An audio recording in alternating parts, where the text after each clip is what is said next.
So what I'm going to do is I'm going to jump into what we're working on right now. I always like to do a little bit of a recap um, to cover what we did yesterday, and then we'll move on to this cool little thing I want to show you real quick. Okay, so let's go. So I'm going to share my screen, and please feel free to jump in with questions, comments. I'm going to show you a couple of things. If I'm going too fast for you, just let me know, and I will kind of slow down and get you caught back up with what we're doing. So let me lay this stuff out here real quick. And I got my screen up. I got everybody on here. Okay. All right. So here we go again. So what I have right here is, we always cover vocabulary. So if you know what we're working on right now, if you go to the site, is we're working on the 30-second commercial. We're not working on Adobe Illustrator. We're working on a commercial. Okay. So if you kind of look back at the first marketing period, you say to yourself, well, why are we doing what we're doing? So it all kind of makes sense. If you really take a moment to look back and see what's going on, you figure, what did we do in the beginning? We did the most basic stuff because we didn't really have laptops. We did, your career presentations. And really, I'm trying to be sneaky and teach you how to tell a story. Okay. So you had your introduction to creating a story and like this rough kind of a script of who you are and what you do in a career research project. And then it really kind of moves on to, building your portfolio website. Now that is something that's kind of went by the wayside. I get it. Fourth marketing period, I really want to get that up and running. So we're literally going to do that over again. If you have a website currently, which you should all have at least a template, I'm going to have you all work on those for the fourth market period because then you can upload all the projects that you've done. And if you think about it, you should have 5 projects and 8 exploratory projects. That's you have 13 things right now, potentially that you're going to have on your, so maybe by the end of the year, you might have 20 different things that you can put into your portfolio site. So, maybe in the beginning of the year, you're like, why do I need this? Who cares? Well, now maybe you're excited. You're like, wow, I got stuff and I can put it all on my website and then I can start showing it to people. So, it's really exciting to be able to present and show your work to family, friends, relatives. People ask me all the time, what do you do? Or what do you teach? And I show them your work. That's what I do. So kind of jumping back here. So then the next thing becomes, we start doing the portfolio and then marking period 2, workspace design. That is a basic design project to design your room. You learn about space, you learn about the industry, what things cost, what type of equipment you need. And then we start getting into sound and we started doing the song mashup, which I know some of you still owe me. So please try and get that stuff done in GarageBand. There's more than a couple students that once I gave them laptops, I haven't turned anything in. Please do not make me take your laptops back because you're not putting the work in. Okay. I can track the activity on your laptop. If you're not working on them and you're not working in GarageBand, I don't want to snatch them back up. So please make sure, you're doing the work that you're supposed to be doing with the computer. Then we took a break and we started talking about goals. What do you want to do? Where do you want to be? What are the type of things, that you want to accomplish? So if you really think about it, it's a timeline. It all kind of makes sense. And then going into market period 3, we're going to start doing photography and video, and then we're going to start doing Photoshop. So I'm trying to teach you just a little taste of everything. Then when you get into the second year, you work with Mr. Folk and you concentrate heavy on video production, sound production. But my job is to kind of teach you that little bit of everything, the class structure, the vocabulary that's involved. I do a lot of the lectures and stuff.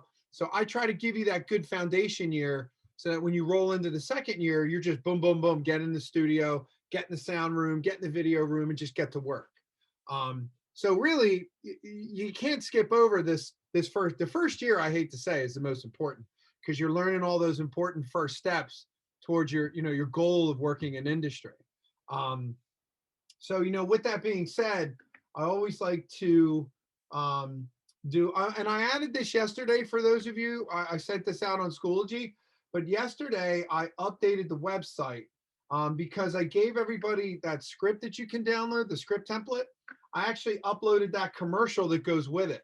So it's really cool. You can actually, read the script along with the commercial as it's playing. So I can't think of a better way to show you how a script works by, other than giving you an actual script and a commercial to follow, and then you have a blank template. So easy peasy. It should be really easy stuff for you to accomplish. So make sure you check that whole thing out. I threw in some really cool 30-second commercials for the Super Bowl. Kind of convenient. It's coming up this weekend. And then we talk about all the different camera angles that you can film from.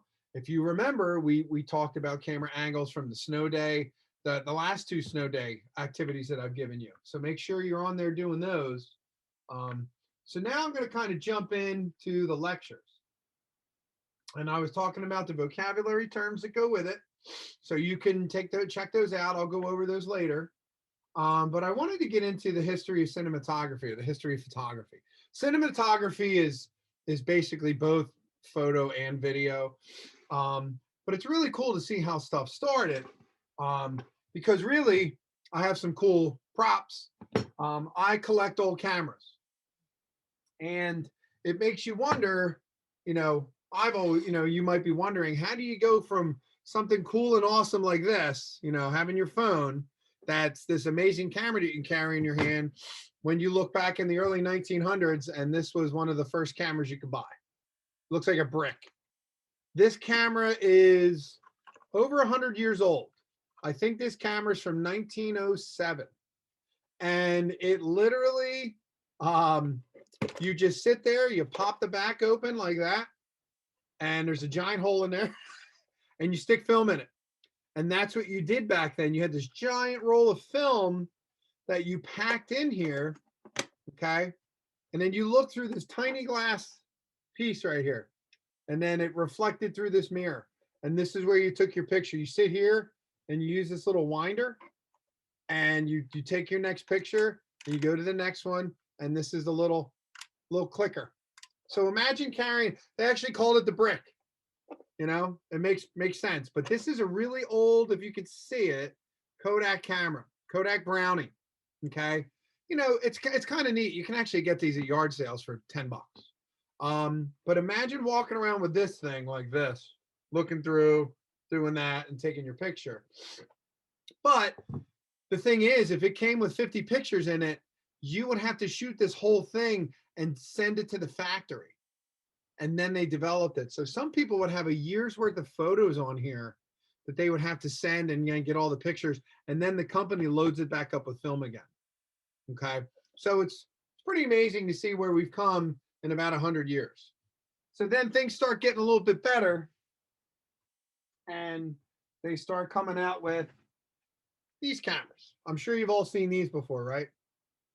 Does anybody know what kind of camera this is called? What these are? Closes like that. Pretty neat. Little Old film ones. camera. What's that? Old. Oh, it's old, all right. But these are actually what's called a bellows camera. And a bellows means just that. It's these little, this is leather.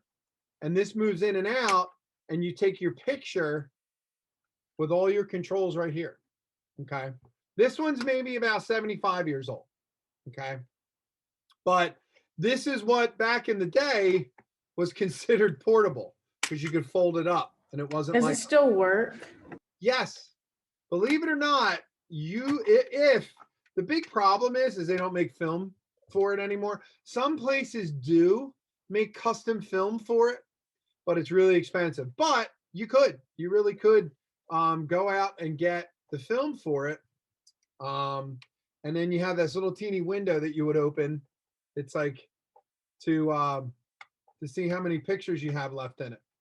But it's pretty cool. And you got a little button right here. But you can almost kind of start to see that this is like the point and shoot type of cameras that you see today.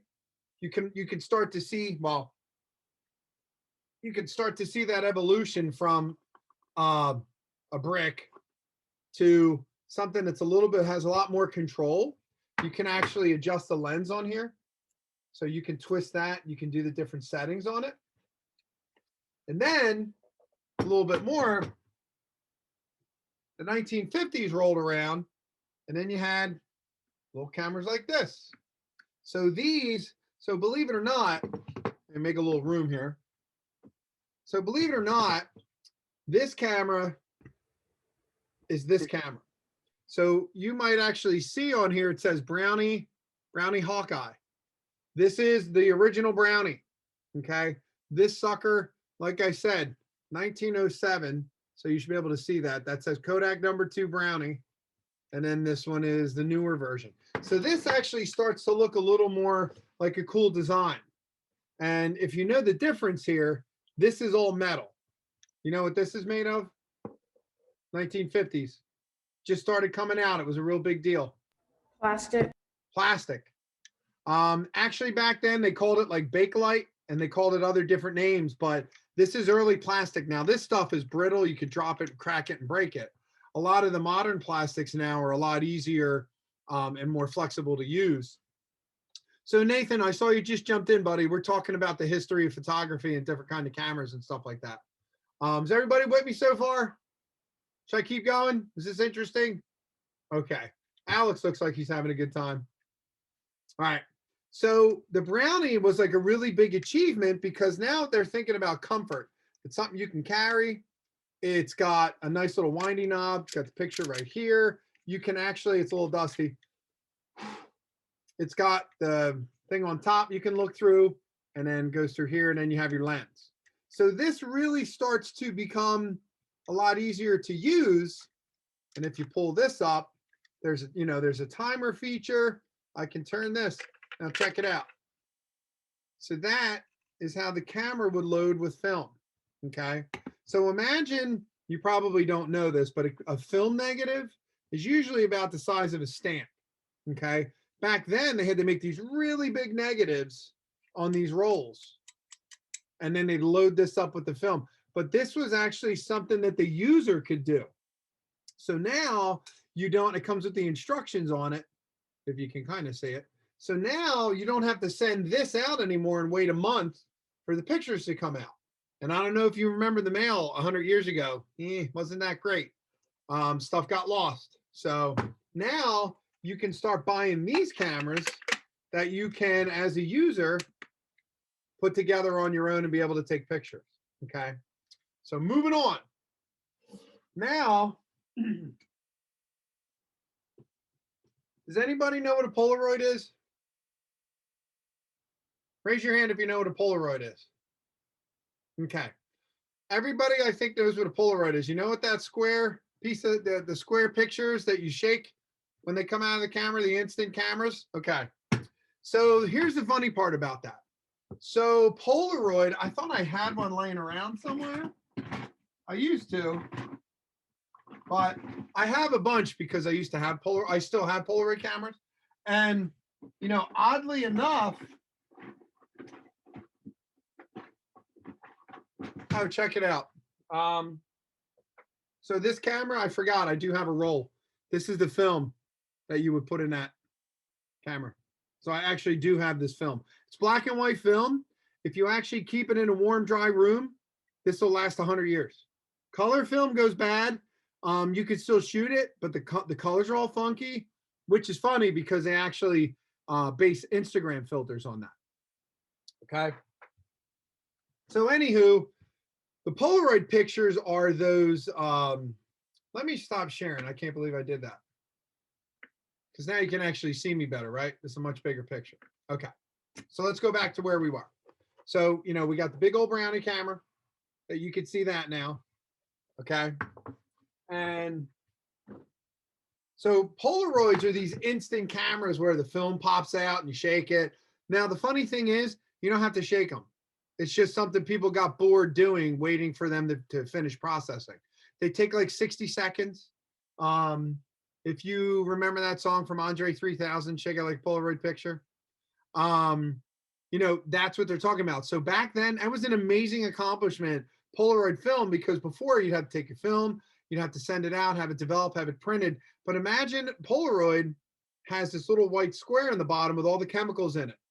So when you take the picture, it squishes the film when it comes out and puts the chemical and it develops. I'll send you a video on how that works. It's really cool. But you can buy them now. They've gotten really popular again. but you can take a Polaroid and it will pop out immediately. You get a picture in about 60 seconds. Now here's the first Polaroid. It's very similar. Okay. Pretty fancy though. Nice. It's got, now they become more like modern works of art instead of these black metal boxes. But now they have, now if you remember, these are the 1960s, everything starts to get a little bit Art Deco and the space race. And, man is finally, NASA is finally starting to send people to the moon, and they're coming up with cool, fancy designs and modern. So it's neat to have this stuff because it represents history. And then you can even see it says Polaroid land camera, and it came with a big cartridge, and you stuck it in here, you closed it, and then you took your picture, and then it would pop out. It would pop out of here. You gotta have film in it. But it's pretty cool that this flap would open, and then you'd pull the film out, and then you wait about a minute, and then you'd have a picture. So imagine that though, in the 1960s, you were able to take an instant picture, which is, kind of what digital is now, right? They do make digital cameras that'll print out the picture. I don't know if you ever seen those. Fuji makes them, but they're pretty cool. Okay, moving on. So the 1970s rolls around, and the 60s too. People like to travel now, right? Now they got airplanes. You can travel across country. You can travel across the world. It's a lot more affordable. Tourism becomes a big deal in the United States, right? Everybody piles in the station wagon, goes to the Grand Canyon. Do you really want to lug a monster like this around while holding your kid's hand, carrying your purse, carrying your suitcase, carrying a backpack? You don't want to carry all that. So then they came out with these. Okay. Now this is when this becomes a very big deal. Okay. This is a really cool camera, by the way. I can actually still take pictures with this. They used what's called 35 millimeter film. 35 millimeter film has been around since the 1930s, since World War II. Okay. Right before World War II. And they still make the film today. And there's still a lot of people that use these film cameras. But you pop the back open and you take a film roll, pop it in, you pull the film over, close it. You hear the noise? And then it winds up, and then you're ready to take your picture. And then all your controls are right here on the front. Pretty cool. Okay. And then you point, you look through here, and then you take your picture. And you can almost see the inside of the lens opens. Hold on. You see the thing moving? So that actually shows you, there's me, but the thing opens and closes. That lets how much light comes in and out of the camera. So that's a big deal. Moving on. So now, 1980s, these cameras have actually been around a really long time, but they've become really popular and they look very similar to what you see today. These are the 35 millimeter cameras, okay, that take all the different lenses, okay? This is an old Nikon camera, but I'm sure everybody heard of Nikon before. Nikon's been around for over 100 years. And this is that good old fashioned, these take all different types of attachments. They actually sell a motor that you can put on the bottom so it winds the film for you automatically. So these cameras, became a lot more accessible for people to use. You pull this, okay? And it should let me, hold on. Oh. And then this opens in the back, okay? So that's what, and if you notice, now check this out. I can actually wind this. I'll take a slow picture so you can get an idea. See how that opened? So that's actually called the shutter. And we're going to learn way more stuff about that. Let me get a better view here. You can almost see that there's blades on the shutter. And see how slow that picture went? So you advance it, and then it takes a picture. Now, here's the cool part. If I do this, I can actually leave that open. So when that's open, you see what that is? That's the lens. Now watch what happens. I can adjust. See how much light comes in and out of the camera? I can make the hole really tiny. or really, really bright. So if it's dark out, you can go really bright. Now here's a better way to look at it here. And this is definitely something, like I said, we'll cover more. Take a look here. And you can see, let me move out of the way here. You can actually watch. I'm not doing that great of a job trying to show you here, but I guess it's kind of dark in my room. See that? Does that work? There you go. So you can actually turn the little knob and make it brighter, brighter, brighter. You can almost see my head in there. But that's how these lights, the cameras work. Cameras work based on light, okay? And you basically can buy all these different lenses. So if you like to take landscape photos, like big pictures of like the Grand Canyon or a landmark, you would buy a wide angle lens, it's called. But then if you're out in the African jungle and there's lions, I don't think you want that kind of lens. I don't want to get that close to a lion. So they make what's called zoom lenses, or real big lenses, okay? So you can get stuff from far away. And that's how they basically work. But this is kind of the modern, version of cameras. Now I got one more. I'm pretty sure this is it. Now, some of you may or may not know, I still work professionally as a photographer. Okay. So I'm out shooting stuff all the time because I love doing it. So here's my this is one of my cameras that I use. I have like 5 because I use them for different things. So here is my camera that I use out when I go out on jobs.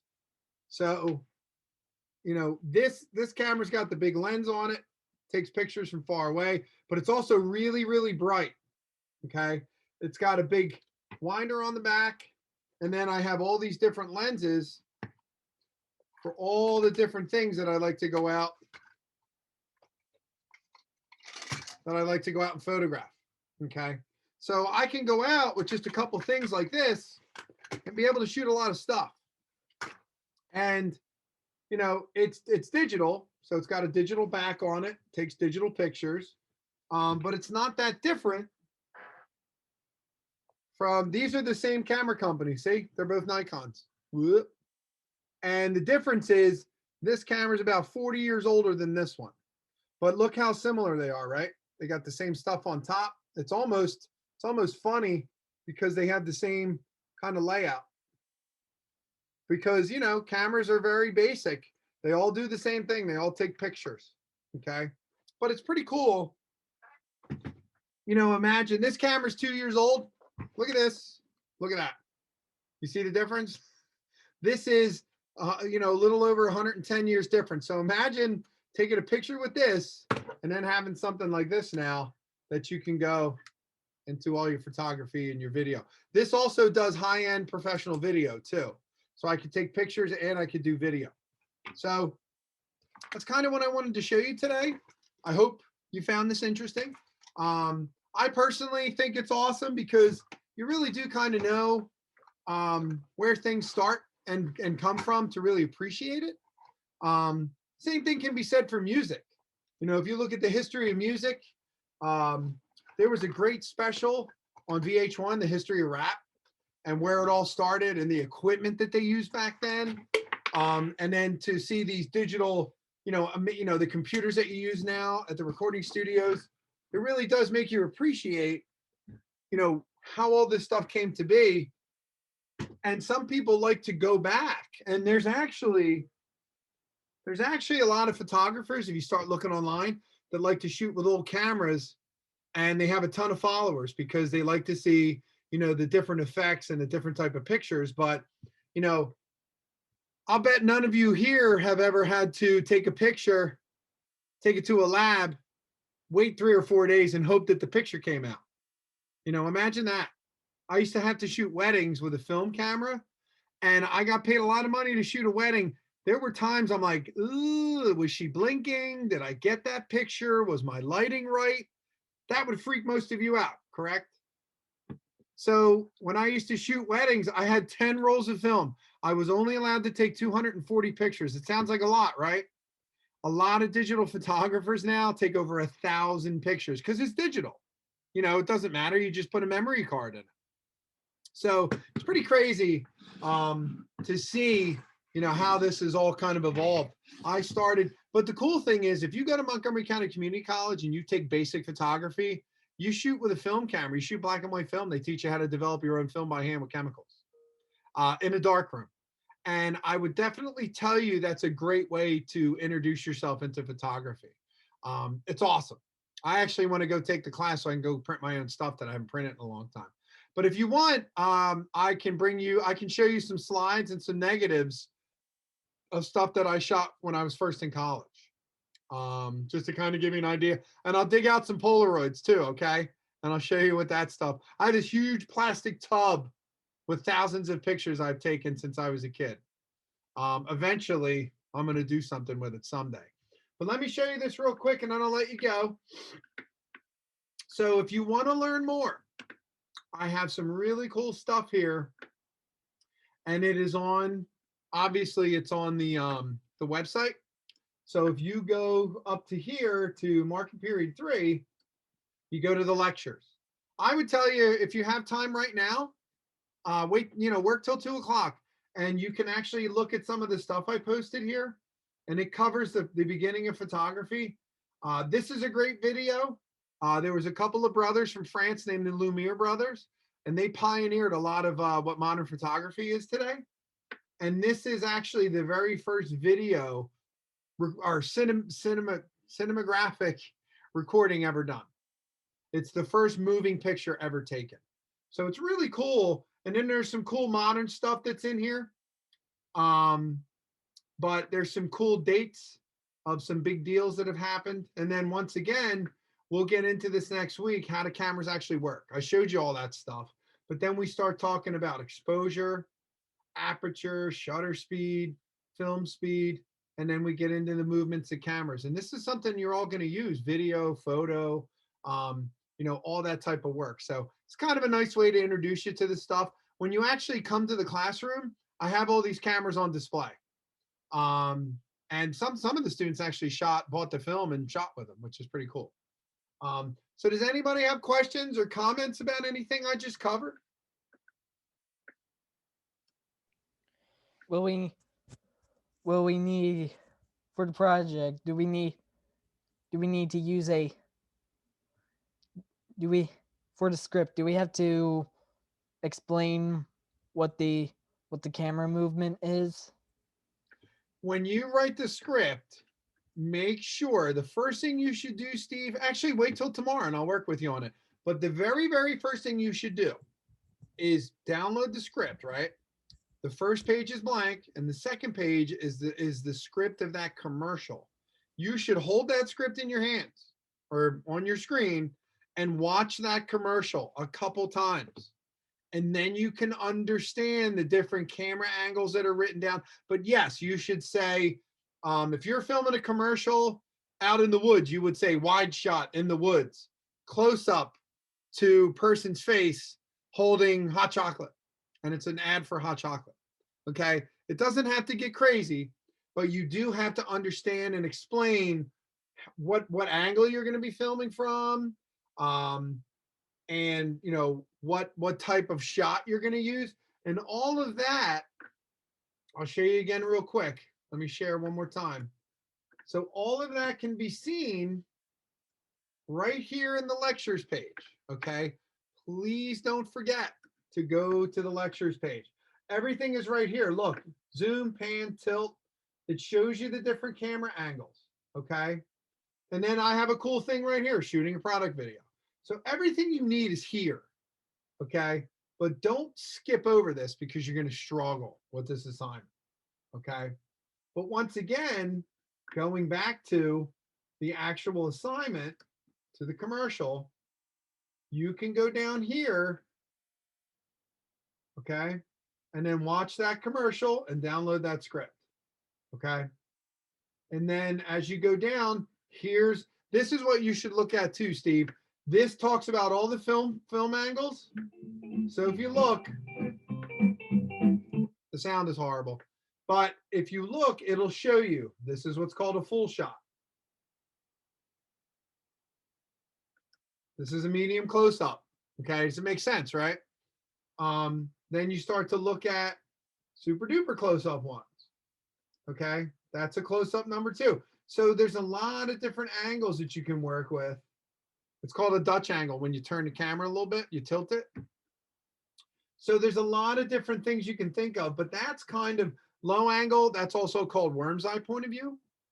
Um, but I would honestly tell you, when you pick your product, watch this stuff next. Because if you go, you write your script, start filming the commercial, you may not even know all the different camera angles you want. Okay. This is part of that learning process, is to understand, to look at all this information. Okay. Spend 20 minutes looking at this whole page. Then sit down and figure out your script. And then you can film it starting next week. Does that make sense, everybody? Because honestly, I could straight up tell you right now, I could tell if you're just going to throw something on the table and zoom around it a few times and take pictures of it and make a commercial. I'm going to grade you on that.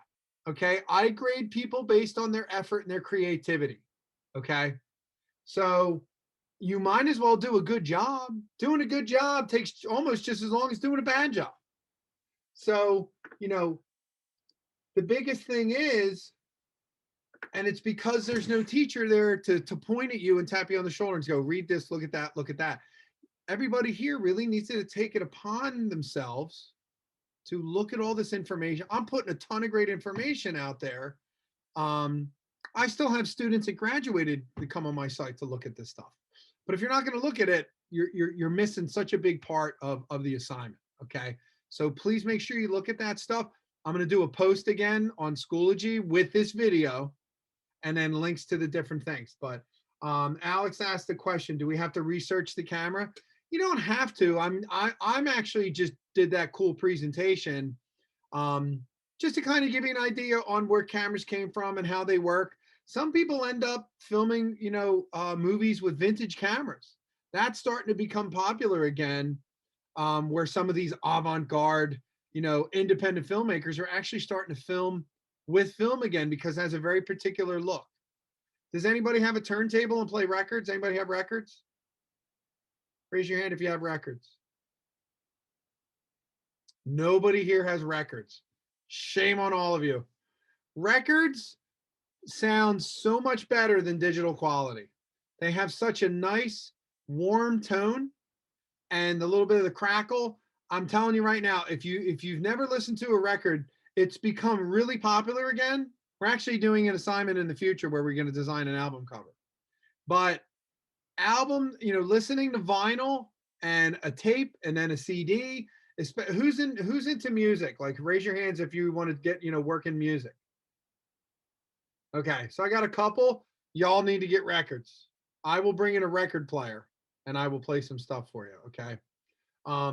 But there's so much cool stuff out there with old, and a lot of people out there are using old technology, new technology, and kind of marrying them together to come up with some really cool stuff. Okay. So that's it. I ran a little bit long today. I hope you enjoyed this session for today. I'd like to try and, put stuff in like this in the future, but keep an eye out. I'll post this video. And if you have any questions, let me know, but you all got to get them scripts done, because I want to go over them on Monday. And I'm super happy with the turnout that I got today. Thank you all. Please keep coming to class. I try to keep my lessons to half hour. I think everybody here can give me a half an hour a day. And don't forget, we're always available for office hours if you have a question. Okay. All right. That's it for today. I hope you enjoyed it. Everybody have a great day, and I'll see you on Monday.